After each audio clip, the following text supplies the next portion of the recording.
So I feel like as INFJs, we have like this savior complex where we just want to save everybody, whether we have the ability to do so or not. And I know I've been in this situation so many times, it's ridiculous, and I've put myself like past my means to be able to help other people. I've expended energy that I really didn't have, and then I ended up door slamming them because I couldn't do it anymore, and that's really not a good way to go about it because people get hurt, you get hurt, it's just not pretty. So, I have given money out to people that I really didn't have, and I've made commitments that I shouldn't have made, like just practical things in day-to-day life, like tasks and stuff that I didn't have the energy to take on.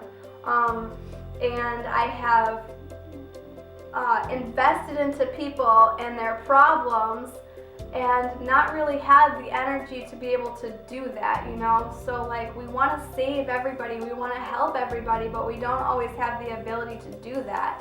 So how do you deal with that? Boundaries. I think that boundaries is really the answer, and I know that as an INFJ, in my world at least, it's either I have boundaries that are way too high and thick, like walls, or I don't have any at all.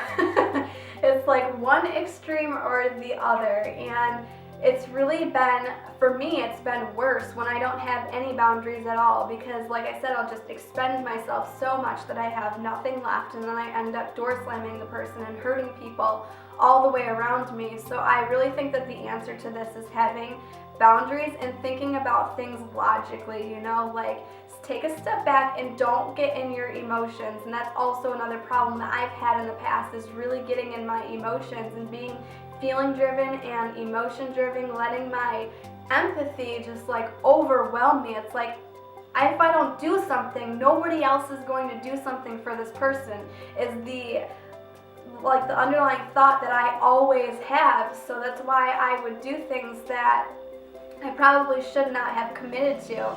And yeah, so you have to take a step back, get out of your feelings for a second, look at it logically, and say, do I have the energy to be able to put into this? And if I do, like, how much energy am I going to put into this person? Or do I have the finances to be able to help this person? And if I do, how much do I actually have? And when it comes to finances, like, it's hard when it comes to money, because like, what do they need it for? Are they like being proactive in their life? Are you just going to be enabling them to continue destructive behavior, or maybe even being lazy in their life, And when it comes to investing and putting energy into people to help them, like, I don't know, with their mindset or things like that, are they actually wanting to get better? Do they actually want your help? Do they want your advice?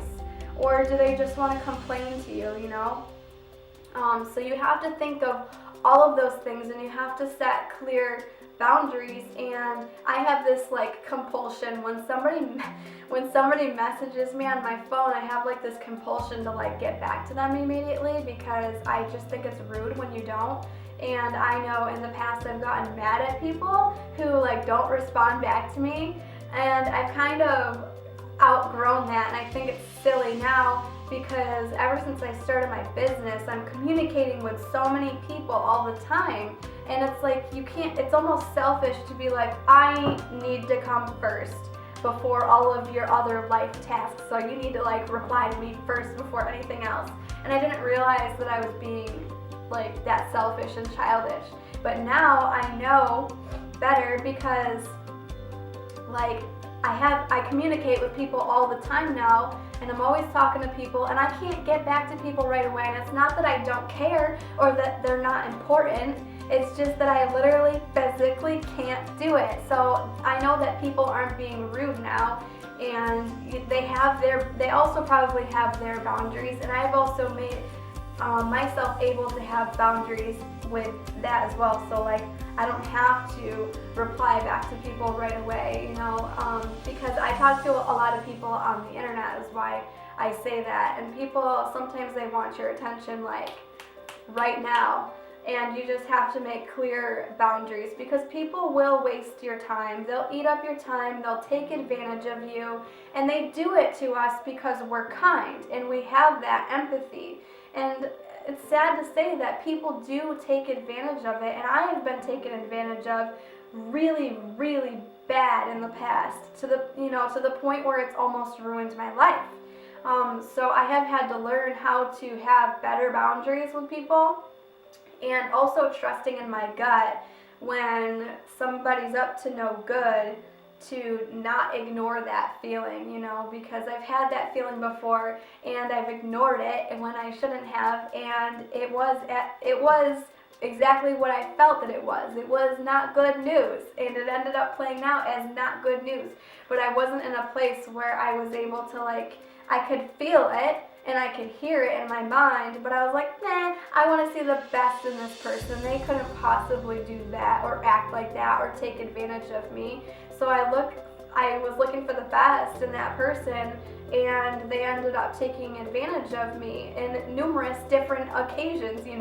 I'm always trying to look for the best in people, which is an admirable thing. It's amazing. But if you get that check in your gut or your spirit or whatever, trust it and don't ignore it. It's for a reason. I feel like I'm putting my hand like this and it looks so awkward.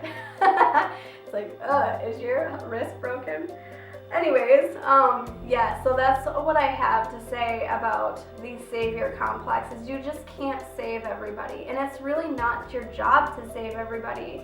And I actually learned this lesson when it came to my faith too, not to be religious or throw in religion or anything like that, but just personally, I used to believe that if I didn't get people to believe what I believed, then they were going to be not in a good place. But I came to realize that it's not my job to save everybody, and it can apply to every different area of life. It's not your job to be everybody's savior. If you really, really, really feel that you are supposed to be the one to help that person, then go about it in a logical way, in a rational way, and don't expend yourself beyond your means, whether it be finances, energy, or whatever. It doesn't matter. Just don't put yourself beyond your means, because if you do, that's not a healthy way of doing it. It's not going to be consistent. You're not going to be able to, you're going to burn yourself out and be no good to the world. So that's what I have about the savior complex. Hopefully you guys got something out of it, and I will catch you guys on the next one.